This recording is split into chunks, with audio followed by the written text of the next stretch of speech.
ओम नमः सिद्धेभ्यः। ओम नमः सिद्धेभ्यः। ओम नमः सिद्धेभ्यः। मंगल में मंगल करन बीतराग विज्ञान। नमो तार जाते भई अरहंतादिमान। कर मंगल करे हो महा ग्रंथ करन के काज। जाते मिले समाज सब पावे निज पद राज। शिव उपाय करते प्रथम कारण मंगल रूप। विघ्न विनाशक सुख करन नमो शुद्ध शिव भूप। संतप्त मानस शांत हो जिनके गुणों के गान में वे वर्धमान महान जिन विजय हमारे ध्यान। आचार्य कल्प पंडित टूनामल जी द्वारा विरचित मोक्ष मार्ग प्रकाशक में रहस्यपूर्ण चिट्ठी अपनी चल रही है। आत्मानुभव की चर्चा चल रही है। अपन ने जो पिछला प्रवचन हुआ था उसमें 5 इंद्रियां व मन के द्वारा जो प्रवृत्ति थी, तो मन और इंद्रियों का क्या काम है, इस पे अपन ने चर्चा की थी। ठीक है। अब देखो, कहते हैं कि ऐसा वर्णन, पृष्ठ क्रमांक 343 सबसे नीचे, ऐसा वर्णन समय सार की टीका आत्मख्याति में है तथा आत्म अवलोकन आदि में है। इसलिए निर्विकल्प अनुभव को अतीन्द्रिय कहते हैं, क्योंकि इंद्रियों का धर्म तो यह है कि स्पर्श रस गंध वर्ण शब्द को जाने, वह यहाँ नहीं है। और मन का धर्म यह है कि वो अनेक विकल्प करे, वह भी यहाँ नहीं है। इसलिए यद्यपि जो ज्ञान इंद्रिय मन में प्रवर्तता है, वही ज्ञान अब अनुभव में प्रवर्तता है, तथापि इस ज्ञान को अतीन्द्रिय कहते हैं। ज्ञान तो वही है, ज्ञान 2 तरह का नहीं है। ज्ञान तो आत्मा का स्वभाव है, जानना देखना आत्मा का स्वभाव है। अब वो आचार्य कहते हैं कि वो जो ज्ञान है वो इंद्रियों और मन के माध्यम से पर पदार्थों में प्रवृत्ति कर रहा था। ठीक है। जैसे कि सूर्य से निकलता हुआ प्रकाश तो प्रकाश है। अब चाहे वो पर पदार्थों को प्रकाशित करे और चाहे वो स्वयं को प्रकाशित करे, प्रकाश वही है। तो ज्ञान तो वही है। अब वो ज्ञान 5 इंद्रियों के माध्यम से और मन के द्वारा बाहर चला जाता है। 24 घंटे ज्ञान ज्ञान ज्ञान ज्ञान तो हो रहा है, लेकिन बस पर पदार्थों का ज्ञान हो रहा है, पर पदार्थों में तन्मय हो रहे हैं। अब मेरा ज्ञान मेरे काम नहीं आ रहा, मेरा ज्ञान मेरे जानने के काम नहीं आ रहा और दुनिया को जानने के काम आ रहा। समझ में? जैसे लोक में होता है ना कि अपना बेटा अपने घर का कोई काम नहीं करता, पड़ोसियों का काम करता ही रहता है। तो ऐसे बेटे को कौन बेटा माने? कैसा बेटा है? हमारा बेटा है कि उनका बेटा है? ऐसे ही ये ज्ञान आत्मा का होकर भी रात और दिन इस पुद्गल को प्रकाशित करने में लगा रहता है। अपने ज्ञान स्वभाव को, अपने आत्म स्वभाव को, अपने ज्ञायक भाव को प्रकाशित नहीं करता। हम आचार्य कहते हैं कि अपन ने जब वस्तु का स्वरूप समझा और अपने को ये समझ में आया कि हमारे ज्ञान की बर्बादी इंद्रियों और मन के द्वारा रात और दिन ज्ञान की बर्बादी हो रही है, और इसी के कारण हम पर पदार्थों में एकत्व ममत्व कर्तृत्व भोक्तृत्व करते रहते हैं। क्यों? क्योंकि बाकी के जो गुण हैं आत्मा के, वे तो ज्ञान का अनुसरण करते हैं। ज्ञान जिसको जानता देखता है, जिसको देख उसी में भी अपनापन कर लेते हैं। तो जब अपन ने वस्तु का स्वरूप समझा, ज्ञान स्वभावी आत्मा का स्वरूप समझा, तो फिर ज्ञान ने जो पर पदार्थों को प्रकाशित करने का कार्य था, थोड़ा उससे हटा। और ये जो मन है, ये जो मन केवल और केवल पुद्गल पर द्रव्यों के बारे में ही रात और दिन विचार करता रहता था, अब इसने आत्म तत्व के बारे में विचार करना प्रारंभ कर दिया। ये प्रक्रिया है प्रारंभ मोक्ष मार्ग की। पहले मन और इंद्रियां ये बाहर से हटकर स्वद्रव्य की ओर मुड़े, मन अपने आत्म तत्व के बारे में बारंबार विचार करे, ये मन का प्रयोजन है। और इंद्रियां से जो ज्ञान की बर्बादी हो रही थी वो इंद्रियों के द्वार बंद हों और ध्यान लगे। इसलिए एकांत में बैठ के तत्व विचार करने की प्रेरणा क्यों देते हैं शुरुआती दौर में? शुरुआती दौर में इसलिए देते हैं कि अभी जन्मों जन्मों से ज्ञान को पर द्रव्यों का ही अभ्यास है और वो रात और दिन पर द्रव्य में ही लगा रहा है। इसलिए उसको जरा सी भी बाहर की आवाज़ आती है वो डिस्टर्ब हो जाता है। वो जरा सी कोई आवाज़ सुनाई, सब्जी तो कोई सब्जी वाले की आवाज़ आ गई, इतने में ज्ञान सीधा चला गया, क्योंकि वो ज्ञान को इंद्रियों के माध्यम से इतनी आदत पड़ गई है बाहर में जाने की कि वो अंदर जाने के लिए अगर तैयार हो और इतने में किसी ने आवाज़ दी तो बाहर चला जाएगा। जैसे कई होते हैं ना लोग प्रमादी होते हैं, आलसी होते हैं, काम तो करना ही नहीं चाहते, और जरा सा तुमने बोला कि रहने दो तो वे तो और पहले वे तो तुम तो बोलो तो सही है ना, अरे वे तो तैयार बैठे हैं, एक गेट बंद कर देना, वे बिल्कुल तैयार बैठे हुए एक सेकंड। ऐसे ही ये ज्ञान रात और दिन पर पदार्थों में मस्त हो रहा है, इसलिए भीड़ भाड़ में इन संयोगों में इनमें ही लगा रहता है। और ये पूजा पाठ है, भक्ति है, ये सब भीड़ भाड़ के हिस्से हैं, तो यहाँ भी लोगों को मज़ा आता रहता है, क्योंकि ज्ञान को तो पर चाहिए। उसे इससे फर्क नहीं पड़ता कि तुम भगवान दिखा रहे हो कि फिल्म दिखा रहे हो, उसे तो पर दिखाओ, उसे आत्मा मत दिखाओ, क्योंकि उसने आत्मा जन्मों जन्मों से देखा नहीं। इसलिए लोग मनाली नहीं जाते तो सम्य शेखर जी चले जाते हैं, लेकिन प्रयोजन वही है गेयों को देखने का। लेकिन शेखर जी जाते हैं तो मन को संतुष्टि मिल जाती है कि हम धर्म करने आ गए। धर्म होता जाता कुछ नहीं, वहाँ धर्म होता क्या है भाई? सम्य शेखर में जाके क्या धर्म होता है बताओ? आप सुबह 3 बजे से उठ गए, पहाड़ पर चढ़ गए, जय जय करे आए, आ गए नीचे, आत्मा तो दिखाई नहीं ना, और आत्मा को देखे बिना तो धर्म होता नहीं। ये तो परम सत्य है, ये तो कोई हमारी तुम्हारी बात नहीं है। तो आचार्य कहते हैं कि जब तक हम अपने आत्म स्वभाव को नहीं पहचानेंगे, आत्मा का अनुभव नहीं करेंगे, तब तक धर्म नहीं होगा। अब ये धर्म क्यों नहीं होता? तो वो कहते जो तुम्हारी शक्ति है, जो तुम्हारी सामर्थ्य है, वो सारी की सारी इंद्रियां और मन के द्वारा बर्बाद हो रही है। खत्म, इतनी बात समझो। अब वो कह रहे हैं कि अगर तुम्हें आत्मा का अनुभव करना है तो तुम अपनी इंद्रियों के माध्यम से जो ज्ञान की बर्बादी होती है उसको रोको। तो सभी रोके कैसे? इंद्रियों को पर द्रव्य का अवलंबन मत दो।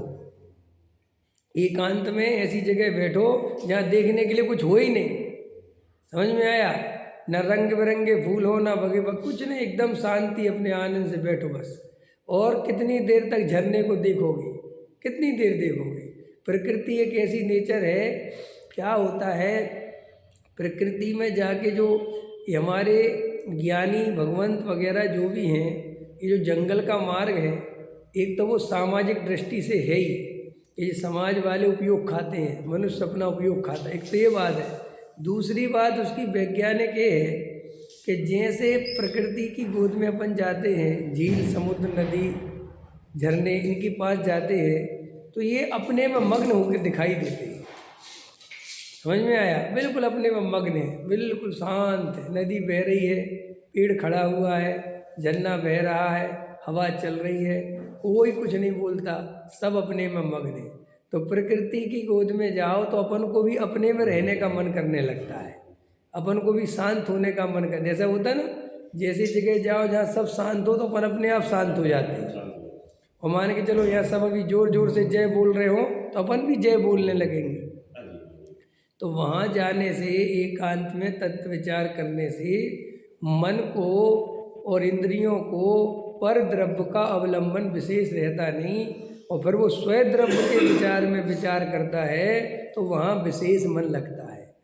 इसलिए जो निचली भूमिका में जीव हैं उन्हें विशेष तत्व विचार एकांत में जरूर करना चाहिए। हाँ, तत्व निर्णय हो जाए, तत्व विचार हो जाए, वस्तु स्वरूप की सच्ची श्रद्धा हो जाए, फिर भीड़ डिस्टर्ब नहीं करेगी, फिर तो आप भीड़ में भी ध्यान लगा लोगे। वो तो लोक में भी ऐसी व्यवस्था है, खाली तत्व की बात थोड़ी है। तुम्हें कोई भी काम समझ लो, एक हारमोनियम बजाना सीखना है, समझा। अब तुम्हें पहले ही दिन से किच किच में बैठा दिया जाए, कैसे सीखोगे? वे कहते भैया अकेले में शांति, चलो ये बजाओ ये बजाओ, धीरे धीरे करो। फिर जब वो एकदम उसमें होशियार हो जाता है, उस विद्या को सीख जाता है, तो फिर बिना देखे, फिर वो देखता भी नहीं, वो बटन बिल्कुल सही दबते हैं। कभी देखा तुमने? हारमोनियम सीखा, जब तुम हारमोनियम सीखते हो तो वो कहते सा रे गा मा पा, अब वो कहते ये बटन से सा निकलेगा, ऐसे सा निकलेगा। अब एक एक एक एक एक ऐसे देखते रहो, है कि नहीं? अपन सोचते यार ये देखते ही रहेंगे क्या, बजाएंगे कब, कि भाई ऐसे ही करो। और फिर धीरे धीरे 15 दिन में, 20 दिन में, 30 दिन में, महीने भर में एकदम ऐसा हाथ जम जाता है और वो ऐसा देखता रहता है, जो तुम जो गाओगे वो निकाल दे, उसे नीचे देखने ही नहीं। लोक में भी ऐसे ही है, कोई भी विद्या सीखनी हो, ऐसे आत्म विद्या को भी पहले एकांत में गहराई से अभ्यास करना पड़ता है। अब अपन को एकांत में तो अभ्यास करते नहीं। कई लोग मुझसे मिल जाते हैं, पूछते हैं आप स्वाध्याय कब करते हैं? कल पूछ रहे थे कमिश्नर साहब, आप स्वाध्याय कब करते हैं, आपकी दिनचर्या क्या है? हमने कहा कोई भी नहीं, नॉर्मल है सब हैं। तो बोले आत्म ध्यान कब करते हैं, ये काम कब करते हैं? भैया हम वास्तव में 24 घंटे ही करते हैं, क्योंकि हमारे अंदर से आत्मा की दृष्टि ओझल होती ही नहीं। हिसाब कैसे बात करते हो, हमें तो पकड़ में आते। तो भैया हमने पहले पकड़ा है ना, पहले हमने खूब सब कर लिया है, अभी अपन उससे बाहर है अभी। लेकिन हमें अब तुम्हारी भीड़, तुम्हारा बाजार, तुम्हारे कोई परिणाम कोई डिस्टर्ब नहीं होता। वो अंदर धुरी गायक की दृष्टि बनी रहती है। वो तो त्रिकाली ध्रुव की श्रद्धा हो गई तो हो गई। हाँ, अब कुछ भी, अब बस वो तो जब विशेष की बात है तब उपयोग अंदर जाता है। बाकी 24 घंटे वेद ज्ञान तो चल ही रहा है ज्ञानियों के। ज्ञानी के कोई ऐसा आधा घंटा वेद ज्ञान चलता है, 1 घंटा चलता है, ऐसा नहीं है। वो तो निरंतर जो वस्तु स्वरूप का निर्णय हो गया तो हो गया।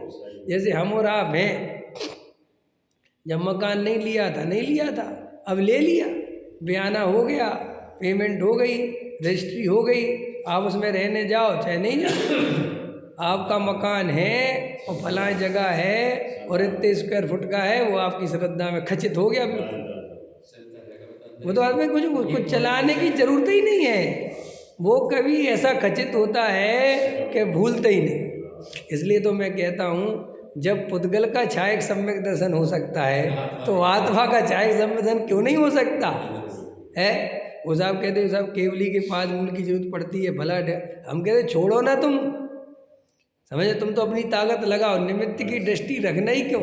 कई लोगों को इस वाक्य ने इतना कमजोर कर दिया कि केवली भगवान के पाद मूल में ही छायक सम्यक दर्शन होता है, समझ में। मैं तो ये कहता हूँ कि हम वो बातें सोचें ही क्यों, हम तो अपनी ताकत लगाएं।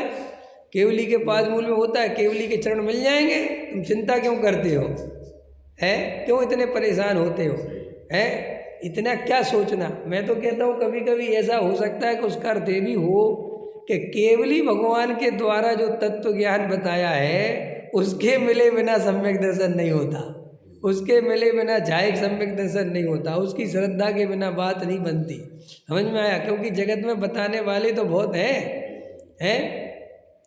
तो जब हमें पुद्गल की श्रद्धा पूरी तरह जम जाती है, 1 सेकंड के अंदर नहीं जम जाती, अच्छा कितने दशक बताओ, अपने मकान की, पत्नी की, बच्चों की श्रद्धा करने में कितनी ताकत लगाई आप, निर्णय हुआ 1 सेकंड में कि हमारे नाम पर रजिस्ट्री हुई, बात खत्म हो गई। अब कभी कभी तो ऐसे प्लॉट पड़े रहते हैं लोगों के कि सालों उस गली से नहीं गुजरते, देखने दूसरे शहरों में पड़े रहते हैं, जाते ही नहीं। अभी हम एक मित्र के वहाँ थे औरंगाबाद में, तो वो कह रहे थे उनकी बहुत बड़ी बड़ी फैक्ट्री हैं, तो 8-10 शहरों में हैं, तो कह रहे थे हम तो जाते नहीं, सालों में नहीं जाते, समझा। तो नहीं जाते तो भी श्रद्धा में हमारी 1 यूनिट वहाँ है, वो बसा हुआ है कि नहीं, वो बिल्कुल ऐसा खचित है कि बिल्कुल याद नहीं करने पर भी भूलते ही नहीं। ऐसे ही हमें आत्म तत्व की श्रद्धा होनी चाहिए, चाहे हम आत्मा की तरफ देखें चाहे नहीं देखें, चाहे हमारी परिस्थिति कैसी हो, चाहे हम पूजा पाठ कर रहे हों चाहे नहीं कर रहे हों, अंदर में मैं आत्मा हूँ ये निर्णय होना चाहिए। देखो नरक में पड़ा हुआ नारकी, दाने की तलाश में घूमती हुई चिड़िया, समझ में आया, और इधर इस डाल से उधर डाल पे कूदता हुआ बंदर, अगर वे सम्यक दृष्टि हो सकते हैं उन परिस्थितियों में रह गए, तो हम इन परिस्थितियों में सम्यक दृष्टि क्यों नहीं रह सकते? कि नहीं साहब वो घर गृहस्थी का बहुत झंझट है। काय का झंझट है? क्या झंझट है क्या है? तो उसमें एकत्व करता है, ज़्यादा प्रभावित होता है, इसलिए तो जो झंझट लगती है। नापन जैसा पुण्य का उदय है किसका? सुबह शाम प्रवचन सुनने मिलते हैं, देव शास्त्र गुरु के दर्शन मिलते हैं, बढ़िया तत्व मिलता है, खाने को भोजन मिलता है, शुद्ध सात्विक भोजन मिलता है बढ़िया। और क्या चाहिए? अब इससे ज़्यादा भी तुम इसने भी धर्म नहीं कर सकते, तो फिर कहाँ धर्म करोगे? तो क्या कहते आचार्य कि भैया ये मन और इंद्रियों के माध्यम से जो ज्ञान की बर्बादी अनादिकाल से हो रही है, इसको रोको और इस ज्ञान को स्वभाव के सन्मुख करो। आया समझ में अमित? क्या काम करना है? स्वभाव के सन्मुख आत्मा को करना है। ठीक। और देखो वही ज्ञान, इसलिए यद्यपि जो ज्ञान इंद्रिय मन में प्रवर्तता था, वही ज्ञान अब अनुभव में प्रवर्तता है, तथापि इस ज्ञान को अतीन्द्रिय कहते हैं। अब अतीन्द्रिय क्यों कहते हैं? ज्ञान तो वही है, तो क्या ज्ञान दो है, इंद्रिय ज्ञान नहीं? ज्ञान एक है, लेकिन जब इंद्रियों के माध्यम से जावे तब इंद्रिय ज्ञान कहलाए, और जब इंद्रियों के बिना आत्मज्ञान में डायरेक्ट प्रवृत्ति करता है उसे अतीन्द्रिय ज्ञान कहते हैं। जैसे केवल ज्ञानी परमात्मा का ज्ञान लोकालोक के पदार्थों को जानने पर भी अतीन्द्रिय है। क्यों? वो इंद्रियों की सहायता से लोकालोक को नहीं जानते। और हमारा ज्ञान अतीन्द्रिय होते हुए भी इंद्रिय क्यों है? क्योंकि हमें पर पदार्थों को जानने के लिए पांचों इंद्रियों की आवश्यकता पड़ती है, उनके निमित्त से हम जानते हैं। इसलिए ज्ञान इंद्रियों का नहीं, ज्ञान तो आत्मा का, और कहा जाता है इंद्रियों का, क्योंकि वो इंद्रियों के माध्यम से प्रवृत्ति करता है। आया समझ में? अपन कहते टंकी में से पानी आ गया, बोलते नहीं, एक व्यवहार। फिर दूसरा व्यवहार, नल में पानी आ गया, तीसरा व्यवहार, कलश में पानी आ गया, चौथा व्यवहार, गिलास में पानी। तो भैया के पानी इतने तरह का है क्या? ना, पानी तो एक ही है। और वो जो दिल्ली में जहाँ से चला है, समझ में आया, यमुना में जहाँ से पानी, तो वो है रियल में, लेकिन वो जिन जिन निमित्तों से होता हुआ उसका कहलाता है। ऐसे ही ज्ञान मूल में तो आत्मा का है, और आत्मा में से ही पैदा हो रहा है, और 24 घंटे पैदा हो रहा है।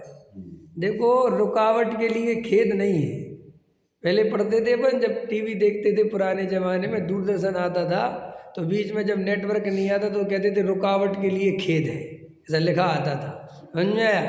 तो हमारे ज्ञान में रुकावट नहीं होती, हमारी जो इंद्रियां पूरी बंद कर दे काम करना, लेकिन आत्मा में ज्ञान होना बंद नहीं होता। हाँ, आत्मा अपने ज्ञान को व्यक्त कर पाए चाहे नहीं कर पाए। समझ में आया?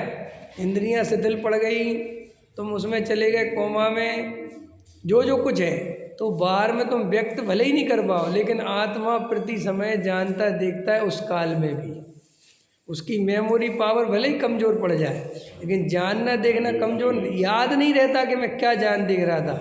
जैसे अपन को रात में जब गहरी निद्रा में होते हैं, तब क्या स्वप्न आए ये पता नहीं चलता। स्वप्न तो आए थे, लेकिन अपन बेहोशी में वो पकड़ नहीं पाए। तो इसका मतलब स्वप्न कौन देखता है? शरीर तो देखता नहीं। स्वप्न देखने का काम आत्मा का ही है। समझ में आया? तो ऐसे ही आचार्य कहते हैं कि ज्ञान तो प्रति समय उत्पन्न हो रहा है। और कोई ऐसा प्रश्न पूछता है कि आत्मा कहाँ है, हमने आत्मा नहीं देखा, तो वो कहते ये ज्ञान जिसमें से आ रहा है वही आत्मा है। तो अपन सोचते कि ज्ञान और आत्मा अलग अलग होगा। अरे आत्मा ही ज्ञान है, ज्ञान ही आत्मा है, वो तो स्वभाव है उसका। जैसे नमक और नमक का खारापन, दोनों को अलग किया जा सकता है क्या? है? गन्ने में से मिठास को अलग किया जा सकता है क्या? नहीं करा जा सकता। ऐसे ही आत्मा में से ज्ञान को अलग नहीं देखा जा सकता। क्या कहा मैंने? और आचार्य यही कह रहे हैं कि तुम्हें अलग देखना ही नहीं है, तुम तो ज्ञान और आत्मा में भेद मत करो। फिर तुमने हमें भेद करके क्यों समझाया? अरे भाई, स्वभाव को समझाना तो ऐसे ही पड़ेगा कि नमक में खारापन है, क्या है? ऐसे आत्मा में ज्ञान है, लेकिन तुम तो ज्ञान को ही आत्मा मानो, क्योंकि आत्मा ज्ञान से भिन्न कोई और वस्तु नहीं। ऐसा लिखा है आचार्य भगवंतों ने कि आत्मज्ञानम स्वयं ज्ञानम ज्ञानादन्य करोति किम। जो आत्मा है वो ज्ञान है, और ज्ञान के अलावा वो कुछ करता ही नहीं है। ये मेरा स्वभाव है। तो अपने को आत्मा का अनुभव करना है ना रमेश जी, करना है कि नहीं करना है? कहाँ कर पाओगे? आत्मा का अनुभव करने के लिए केवल आत्मा की दृष्टि चाहिए। समझ में आया? हाँ, उलझने का काम नहीं चाहिए, सीधा रास्ता है, बिल्कुल सीधी बात समझो। चिड़िया को सम्यक दर्शन हो गया, क्योंकि चिड़िया ने ज़्यादा बुद्धि नहीं लगाई। हमने बताया चिड़िया को कि शरीर और आत्मा अलग अलग है, और जो जानता देखता है वो तुम होने का ओके। लेकिन हमने तुमसे कहा कि जो जानता देखता है वो तुम, तुमने कहा कैसे? कैसे जानता देखता है? राग द्वेष किसका है? कसाय किसकी है? शरीर की क्रिया कौन करता है? शरीर का कार्य। फिर तुम इसमें उलझ गए। समझ में आया ना? सीधी सीधी बात समझ में आ गई थी कि भैया जी शरीर है, जी आत्मा है, आत्मा जानता देखता है, बात खत्म हो गई। इसमें अपनापन करो। लेकिन हम 1000 प्रश्नों को कर करके खुद ही उलझते। राग किसका है? क्या फर्क पड़ता है? मेरा नहीं है, वह मुझे खत्म, मैं आत्मा हूँ। ये राग का करता कौन है? मैं करता नहीं हूँ, मैं तो ज्ञान स्वभाव का करता हूँ। इतनी बात नहीं स्वीकार है, नहीं, खुद बताओ फिर है किसका? है कई लोग इन्हीं प्रश्नों में पूरा जीवन खत्म कर लेते हैं। राग जीव नहीं करता तो कौन करता है? अरे भाई, कोई भी करता नहीं करता, हमें तो दुखरूप है ना। हमें क्या फर्क पड़ता है कौन करता कौन नहीं करता? हमें दुख मिलता है, हमें नहीं चाहिए वो राग। हमें तो अपनी ज्ञान की दृष्टि करने में आनंद मिलता है, हम कर रहे नहीं जी। कई लोग ऐसा प्रश्न पूछते हैं, ज्ञान की दृष्टि तो करेंगे, करते भी हैं, आनंद आता तो है, लेकिन वो आनंद किसका है? आत्मा का है कि राग का है? ऐसे प्रश्न देखे सुने आपने? एक बार रसगुल्ले में आनंद आता है, तब प्रश्न पूछते हो आप, ये मावे का है कि आटे का है? तब क्यों नहीं पूछते हैं? तब तुम कहते हो किसी का भी मजा होता रहा। यदि आत्मा का ध्यान करते हो और आनंद आता है, तो ये प्रश्न क्यों करते हो किसका है? आ रहा है ना ये आनंद कि नहीं साहब? कहीं काल्पनिक तो नहीं? अच्छा, तुमने बड़ी वास्तविक सुख भोग ली क्यों है? तुमने बहुत वास्तविक भोग ली है क्या? ऐसा समझ लो उदाहरण के लिए कि जिंदगी भर किसी ने एक भी उसके पास सोने का गहना नहीं है, आर्टिफिशियल पहने सारे के सारे हैं, और आर्टिफिशियल ही हैं सारे उसके पास। समझ में आया? और उसमें भी देखती रहती है कि सारे आर्टिफिशियल हैं, किसी ने कुछ दिया, अच्छा ये आर्टिफिशियल है कि सोने का? अरे तुम कौन से सोने पहने हैं? जो है वो पहनो ना। ऐसे ही तुम कहते हो कि साहब काल्पनिक सुख है कि वास्तविक सुख है? अरे भाई, तुमने कौन से आज तक कौन से सुख भोग लिए जो इतनी वैरायटी चुन रहे हो? पर द्रव्य के आश्रय के बिना अपने स्वयं के आश्रय से अगर आनंद आ रहा है, तो इस आनंद की कितनी वैल्यू हमारी नज़रों में होनी चाहिए, कितनी महिमा होनी चाहिए, कितना इसके प्रति आदर समादर होना चाहिए। इसका विचार किया कभी? रोज़ दूसरों के सामने सुख के लिए भीख मांगते थे, आज हमें ऐसा मार्ग समझ में आ गया कि हम एकांत में बैठ के आनंदित हो रहे हैं। इतनी बड़ी विद्या, इतना बड़ा आत्मज्ञान प्रकट हो गया, और हम इसमें भी शंका करते हैं कि ये आत्मा का है कि किसका है? बोलो, कहीं कल्पना तो नहीं चल रही? अरे जब कल्पना चल रही हो तो सुख तो हो रहा है ना, सुख सही। अगर कल्पना होगी तो कल्पना ही सही, लेकिन तुम इसको छोड़ो मत, और रोज रोज इसको और बढ़ने दो कि साहब कल्पना लगती है, कल्पना ही सही, आनंद बढ़ने दो। कभी कभी हम आत्मा का तिरस्कार ऐसे भी करते हैं, वो आनंद में आ रहा होता है, सब कुछ हो रहा होता है, सब कुछ हो रहा है, लेकिन हम इतनी शंकाएं करते हैं। ये होता है ना, कभी कभी अच्छी खासी लड़की का रिश्ता हो रहा था, बहुत अच्छा लड़का, सब कुछ बढ़िया से बढ़िया, सब ओर से बढ़िया, लेकिन तुम इतने संकालु प्रवृत्ति के थे कि लड़के के घर वालों से पूछ बैठे कि तुम्हारे नाम पे मकान है कि नहीं, कागज दिखाओ। कई लोग होते ना डेढ़ अकल, संकालु प्रवृत्ति की। अब वो लड़के वाले को बहुत गुस्सा आ गया, उन्होंने कहा भागो इधर से, भाग। समझ में आया? अब नहीं साहब, वो तो गलती हो गई साहब, तो ऐसे ही पूछ रहे, अब बल्ले चलो भागो इधर से। तुम जैसे उसे रिश्ता करना क्या, और बाद में धक्के खा रहे, और वो लड़के की तो बहुत बढ़िया शादी हो गई, और वो लड़का भी बहुत खुशी मना रहा कि अच्छा हुआ इनसे रिश्ता नहीं हुआ। समझ में आया? कैसे होते हैं ना लोग में, ज़्यादा होशियार चंद है। एक हमारे यहाँ पे एक घटना घटी। एक हमारे कोई जानने वाले हमारे गांव से वो शहर में गए रहने के लिए, उनने मकान ले लिया वहाँ। हम छोटे थे तब की घटना है। तो गए वहाँ पे, अब ये नए नए गए, तो वहाँ पे एक कोई तिवारी जी होंगे, तो वे उनकी हेल्प करने लगे। कह रही आप आए हो तो उनने कोई ज़रूरत हो तो हमें बता देना। अच्छा, बहुत हेल्प करी उनने, जो चीज़ भैया, क्योंकि इनके छोटे छोटे बच्चे हैं, पढ़ रहे हैं, तो तुझे गांव में रह रहे, तो वो कह रहे कोई नहीं, बच्चों को हम देख लेंगे, कोई आप टेंशन नहीं लो, अगर भोजन नहीं है तो भोजन दे आए, कोई दुख तकलीफ। तो इनको क्या शक हो गई हमारे गाँव वाले मित्र को कि आज हमारी मदद इतनी क्यों कर रहा है जो कहीं हमारे घर लेने की तो नहीं सोच रहा, अब वो लोग कब्जा तो नहीं कर लेगा, ऐसी शंका। समझ में आया? और उससे कहा कि हमारी वैसे इतनी हेल्प क्यों कर रहे? अरे उसने कहा तुम्हारे सोचने की ये दृष्टि है। उस दिन के कहीं उसने बात ही नहीं करी। अब बताओ, वो बहुत बाद में कहते रहे, हमने तो अरे बात खत्म हो गई। ऐसे ही आचार्य कहते शिव को आत्मा में से कभी आनंद आता भी है तो ये शंका कर बैठता है, और ये पुद्गल में से कोई आनंद आता नहीं है, उसकी आशा करके बैठा रहता है। ये विचार करना चाहिए ना, अरे शंका करनी है तो पुद्गल पे करो, अपने स्वभाव पे क्या शंका कर रहे हो? मैं आत्मा हूँ और आत्मा का मुझे आनंद आ रहा है, ये तुम आनंद नहीं ले सकते? सब अच्छा ही बताओ, ये चौथे गुण स्थान का आनंद है कि पांचवें गुण स्थान का? बताओ। ये सब हमारी पढ़ाई की प्रॉब्लम है, ये सब, ये हमारी पढ़ाई इतनी ऐसी कर ली हमने,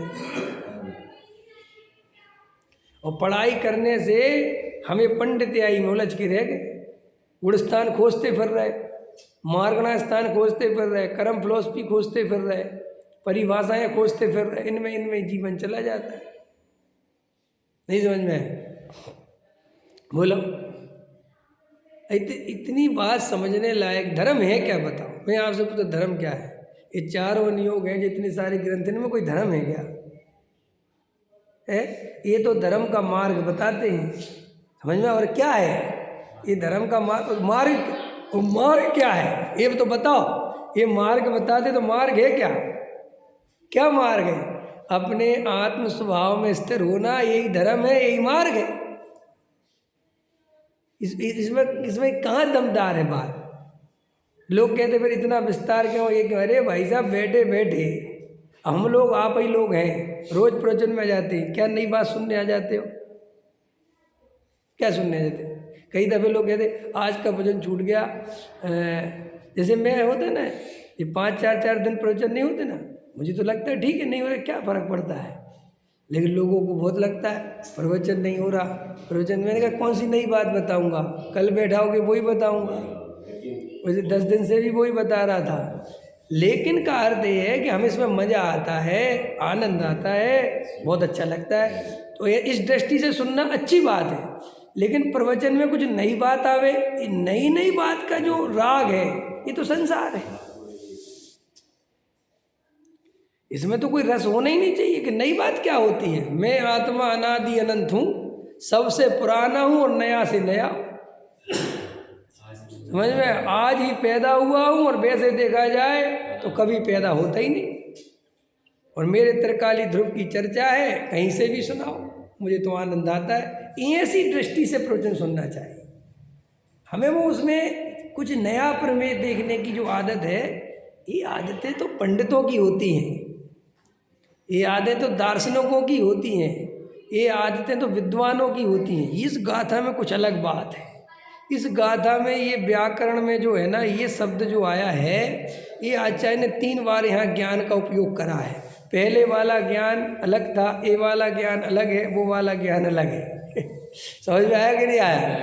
ये सब काम पंडितों के हैं। श्रोताओं को तो ये कहना चाहिए तुम तो कोई सा भी ज्ञान बताओ, हमें तो अपना त्रिकाली ध्रुव ही दिखाई देता है। ये है आत्मा का रस। समझ में आया? चाहे तुम कर्मों की चर्चा करो तो हम आत्मा देखते हैं, और चाहे तुम धर्म की चर्चा करो, वेद ज्ञान की चर्चा करो तो आत्मा देखते हैं, चाहे तुम भरत चक्रवर्ती की कहानी सुनाओ तो आत्मा देखते हैं, और चाहे तुम 3 लोक का नक्शा समझाओ तो आत्मा देखते हैं। हम आत्मा के अलावा कुछ देखते ही नहीं। हमें ज्ञान पे कोई भार ही नहीं है। साहब जम्मू द्वीप के भरत क्षेत्र के आर्य खंड में बिल्कुल ठीक त्रिकाली ध्रुव देख रहे हैं। मैं क्षेत्रों में नहीं जाता, क्यों? मैं कहाँ का मनुष्य हूँ? भरत क्षेत्र का। ये क्षेत्र मेरा है भाई साहब, मेरा क्षेत्र, मेरे असंख्यात प्रदेश हैं, इसके अलावा मुझे कोई लेना देना नहीं। क्षेत्रों के राग क्या करना, आया समझ में? तो अब आत्मा को इस दृष्टिकोण से सुनने की आदत डालो कि अब तुम आनंद के लिए सुनते हैं, समझने के लिए नहीं। यहाँ मैं बोलता जाता हूँ और तुम अंदर आत्मा देखते जाते हो, बस ये करना है। आया समझ में? क्योंकि आत्मा में समझने के लिए कुछ नहीं है।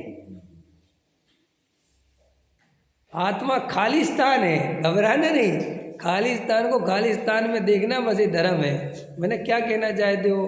आत्मा समस्त विकल्पों से रहित है, आत्मा समस्त प्रकार के विचारों से रहित है, आत्मा केवल जानने देखने वाला सहजानंद स्वभावी तत्व है। और सहजानंद स्वभावी तत्व में सहज आनंद की अनुभूति धर्म है, सहज ज्ञान की अनुभूति धर्म है, सहज ज्ञान का श्रद्धान सम्यक दर्शन है, सहज आत्मा में अपनापन कुछ नहीं, उसमें कोई कुछ नहीं है, कोई बहुत बुद्धि लगाने का काम, कोई बहुत दिमाग, कुछ है ही नहीं, बस अपने में अपनापन करना ही धर्म है। इसलिए इतना सरल होने के कारण किसान को भी सम्यक दर्शन होता है, गाय को भी सम्यक दर्शन होता है, और गवाले को भी सम्यक दर्शन होता है, और नरक के नारकी को भी होता है, सबको होता है। समझ में आया कि नहीं? धर्म कठिन नहीं, ये तो हम और आप उपयोग चूंकि हमारा कहीं ना कहीं लगे बिना रहता नहीं, शक्ति है मिली है, तो अपन इसको सोचते हैं कि चलो उसी शास्त्रों में लगाओ जहाँ इसी आत्म तत्व की चर्चा है। तो और क्यों है? जिसको जो प्रिय होता है वो कैसे भी करके आसपास उसी के मंडराता है ना, है? किसी की शादी हो जाए, शादी नहीं सॉरी सगाई हो जाए, ठीक है कि नहीं? और जिस गांव में उसकी सगाई हुई और उसी गांव में किसी की बारात जा रही हो, तो ये घर वाले कहते हैं कि अरे आज वो बबलू की शादी है और वो गांव वो बारात जा रही है, तो चले जाओ भैया कोई। तो कौन जाना चाहता है? तो वो अब एकदम से कहे तो शर्म लगती है। अब तो हालांकि ज़माने निकल गए, ये तो पुराने, जब चलो कम से कम हमने तो देखी, हमें इसी बात की खुशी है। तो वो कहता है कि पापा या पिताजी, वे बड़े भैया तो खेत पे गए हैं और वे छोटे भैया तो आज बताए थे उन्हें तो बहुत काम है, और वे चाचा जी वहाँ गए हैं। तो वो कहते कौन बचा है? तो बोले हम ही बचे। तो एक काम करो तुम ही चले। अब पिताजी भी समझते तो है, क्योंकि पिताजी को ऐसा थोड़ा ही है, सब समझते हैं। हाँ ठीक है चले जाओ, चल देखो भैया, देखो ऐसा बोल के कह देंगे चले जाओ, फिर ऐसा बीच में कुछ नहीं बोलेंगे।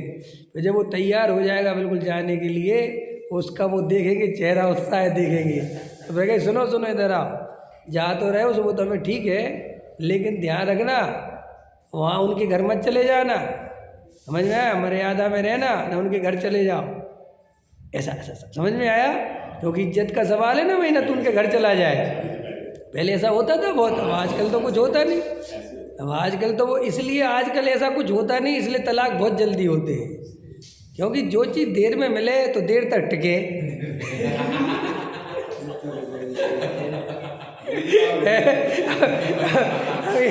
ये मिलने का कुछ है ही नहीं वहाँ है। वो जब देखो भाई एकदम गाड़ी लेके खड़े, आ जाओ बैठ जाओ, क्या करें? वो राग इतने जल्दी पूरा हो जाता है कि वो बोर हो जाता है। शादी होते होते तो तलाक की नौबत आ जाती है।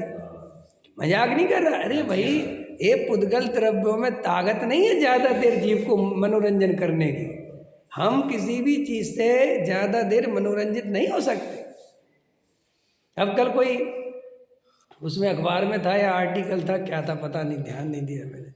अब वो ऐश्वर्या राय को वो दे रहे ना वो तलाक, अभिषेक बच्चन, तो कह रहे बताओ विश्व सुंदरी, कोई वो मिस यूनिवर्स है ना पूरी, तो बोले बताओ विश्व सुंदरी किसी को मिलती नहीं और इसको मिली और तलाक दे रहा। और अब वो जिसके साथ घूम रहा है, कह रहे बताओ ये तो उसकी नौकरानी जैसी भी नहीं लगती, किसके साथ मतलब शादी करेगा। अब मैं ये कहता हूँ कि ये तुम्हारा ऐसा लगता है, उससे तो पूछो जो उसके साथ रह रहा है।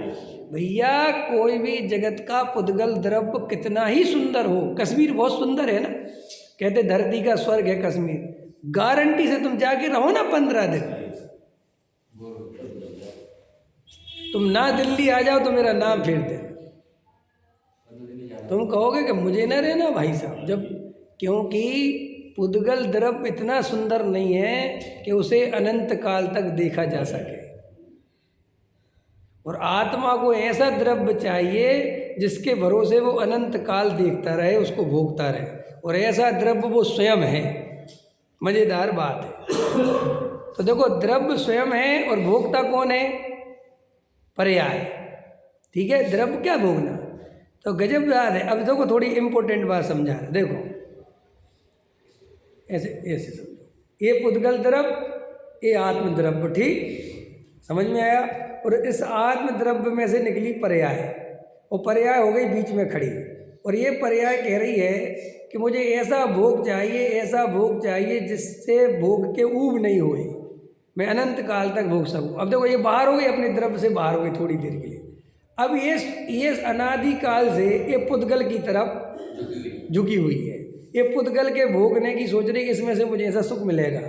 और ये पुद्गल बदलती है, वो पुद्गल बदलती है, ये पुद्गल बदलती है, कश्मीर, कन्याकुमारी, सब कुछ जितने ज्ञान के बनते रहते हैं, सब जगह धक्के मारती रहती है और बोर हो जाती है।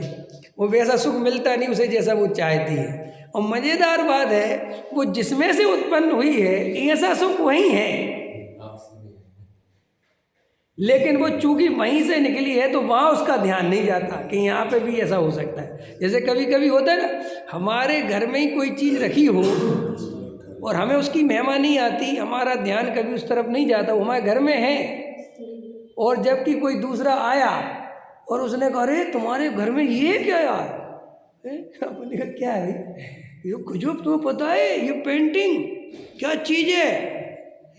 अच्छा, अरे ये हुसैन की बनाई हुई है। अच्छा, हमें तो पता ही नहीं था। अब वो कह के चला गया, बता के चला गया, फिर आपने देखा और अरे फिर आपको मेहमान, तो वो इतने दिन से घर में थी ना।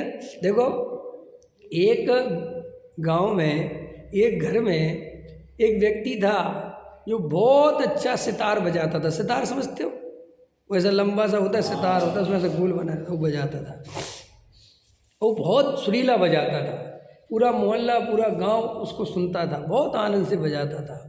लेकिन वो बूढ़ा होता चला गया और वो विद्या उसके घर में किसी ने नहीं सीखी और वो मर गया। वो जगह तो घेरता ही है वो, तो उसके जो बच्चे हुए, अब वो ऐसे बजावें तो उसमें सुर ही नहीं निकले, बजाना किसी को आता नहीं था, सुर निकलते नहीं थे। तो उनको बड़ा गुस्सा आया कि तो जगह घेरता है और बहुत बेसुरा बजता है, क्या बोलते थे, इसमें कोई सुर ही नहीं है। जबकि ये नहीं सोचते थे कि हमें सुर निकालना आता नहीं, सुर तो है। और उन लोगों ने क्या किया कि उठा के उसको कचड़े के ढेर पे रख दिया, और ऐसा कचड़े के ढेर पे रखा, और कचड़े के ढेर पर रखती चीज़ किसकी हो जाती है, खत्म, दी एंड। और उनने रखा और वे लौट के ऐसे गए, और इतने में वहाँ से सुर निकालने वाला उसका जानकार निकला और उसने उठाया और एक पेड़ के नीचे बैठ के बजाने लगा। पूरा मोहल्ला इकट्ठा हो गया, समझ में आया, वही आनंद, वही धुन। और वे घर वाले लौट के आए, बोले ये तो हमारा तमूरा है, ये तो हमारा सितार है। बोले बात खत्म हो गई, सितार किसी का नहीं होता, जिसको बजाना आवे उसका होता है। तुम्हें मैं अभी भी दे दूंगा, तुम आज नहीं फिर कल से कूड़े के ढेर पे फेंकोगे, क्योंकि इसके लिए जो बजाने वाली कला चाहिए वो हर किसी के हाथ में नहीं होती। समझ में आया? ऐसे ही आत्मा उस सितार की तरह है जिसमें अनंत अनंत स्वर छुपे हुए हैं, अनंत आनंद के झरने बह रहे हुए हैं, लेकिन तुम्हें उसको भोगना, उसको बजाना आना चाहिए।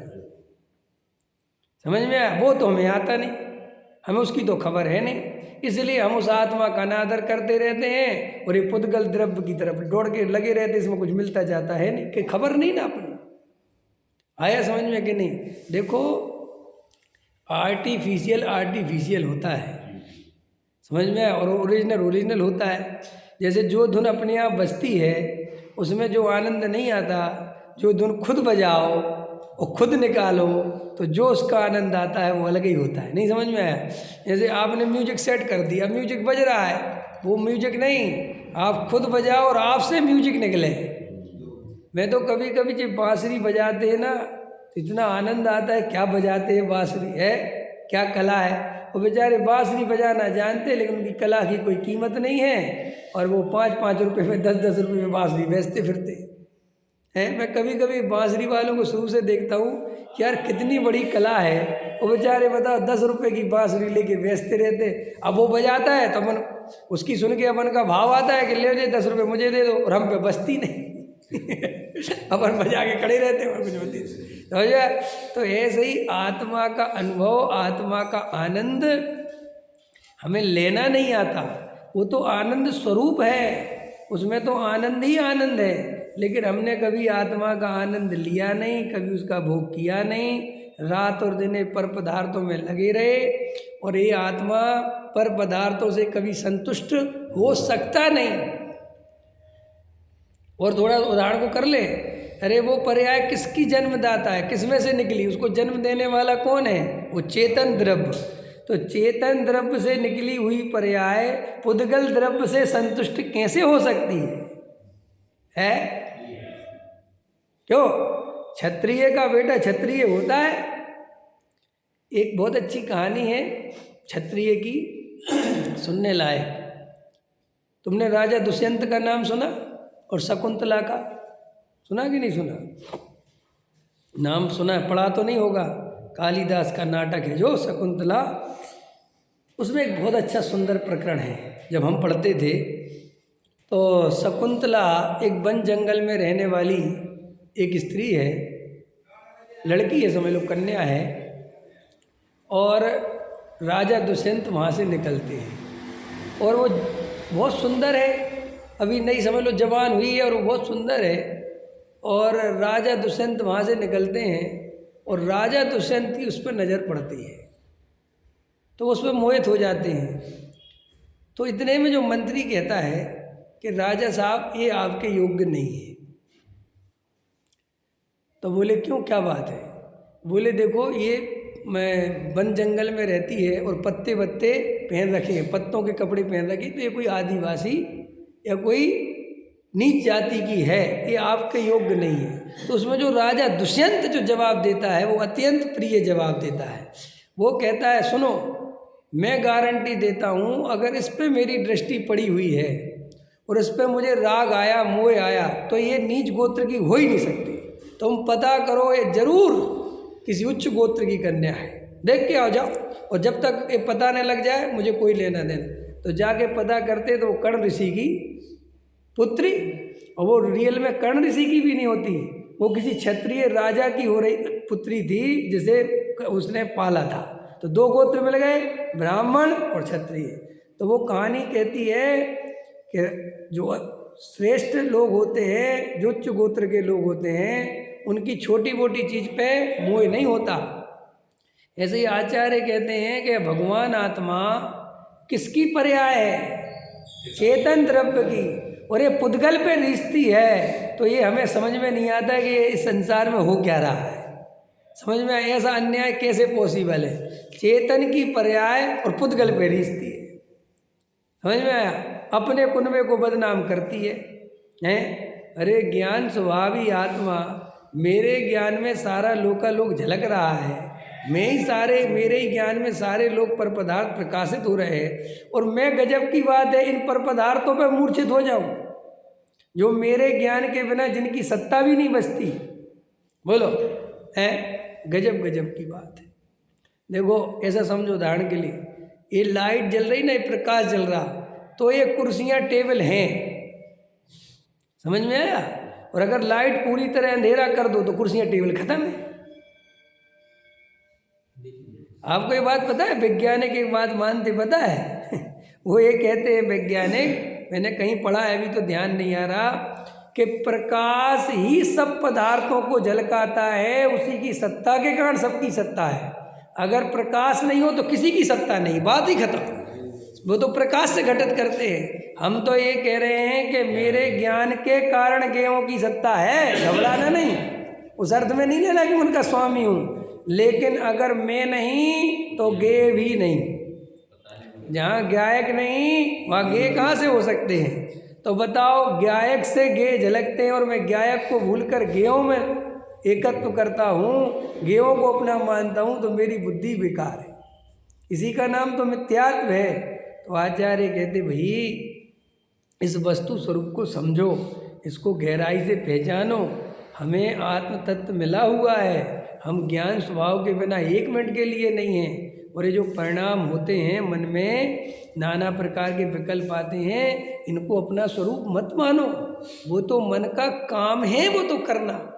जैसे आँख, ज्ञान के इंद्रियों के जब इंद्रियां खुली हैं, आंखें खुली हैं, तो कोई ना कोई तो झलकेगा ना ज्ञान में, कुछ ना कुछ तो दिखेगा। अरे जंगल में जाओगे तो जंगल दिखेगा, क्योंकि उसका काम ही है दिखाना।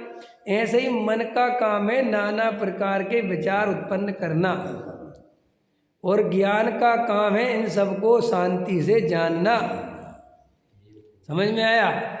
और सम्यक दृष्टि बस इसमें भेद करके जानता है, ज्ञान स्वभाव को अपना मानता है, बाकी को अपना नहीं मानता, इसलिए उसको आनंद बढ़ता रहता है, क्योंकि वो किसी को किसी में मिलाता नहीं।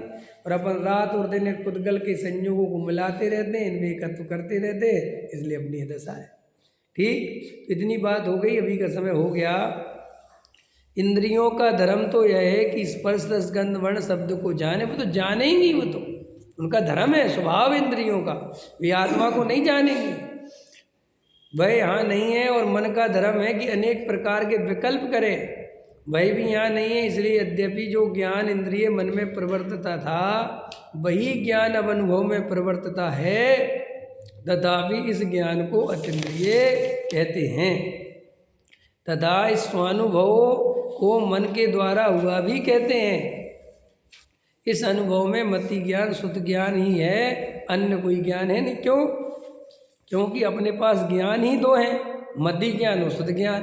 तो मति ज्ञान शुद्ध ज्ञान के द्वारा आत्मानुभूति हुई, ये तो बात बिल्कुल सरल है, क्योंकि और कोई तीसरा ज्ञान तो है नहीं। और मन उसमें निमित्त बना ही था, क्योंकि ये इंद्र जो मति ज्ञान है और जो शुद्ध ज्ञान है, ये इंद्रियों के बिना प्रवृत्ति नहीं करते, मन और इंद्रियों के बिना, इसलिए मति ज्ञान होता है, शुद्ध ज्ञान तो होगा ही। हाँ, मति ज्ञान पूर्वक शुद्ध ज्ञान होता है, समझ में आया? और मति ज्ञान इंद्रिय और मन के निमित्त से होता है, कभी मन के निमित्त से होता है, कभी इंद्रिय के निमित्त से होता है। तो मन ने ही सबसे पहले आत्मा का विचार किया, समझो, और इंद्रियों के माध्यम से अपन ने स्वाध्याय सुना, देशना सुनी, तो सब निमित्त बना ना परंपरा से, और फिर उसी परंपरा से आगे गए तो मन ने आत्म तत्व के विचार किए, फिर मन ने निर्णय किया कि मैं आत्मा हूँ, फिर ऐसा निर्णय करके मन का अवलंबन भी छोड़ दिया, बात खत्म हो गई। और फिर अपने बिना मन के, बिना विकल्पों के सीधा आत्मा का अनुभव किया। यही धर्म है, यही आत्मा की अनुभूति है, यही अतीन्द्रिय सुख है, यही अतीन्द्रिय ज्ञान है, और यही सम्यक दर्शन है, यही मोक्ष मार्ग है। बस इतना सरल है मोक्ष मार्ग। तो इस मोक्ष मार्ग को हम सब बहुत आसानी से चाहें तो प्राप्त कर सकते हैं। कर क्या सकते? प्राप्त है ही, बस स्वीकार करना है और कुछ नहीं करना।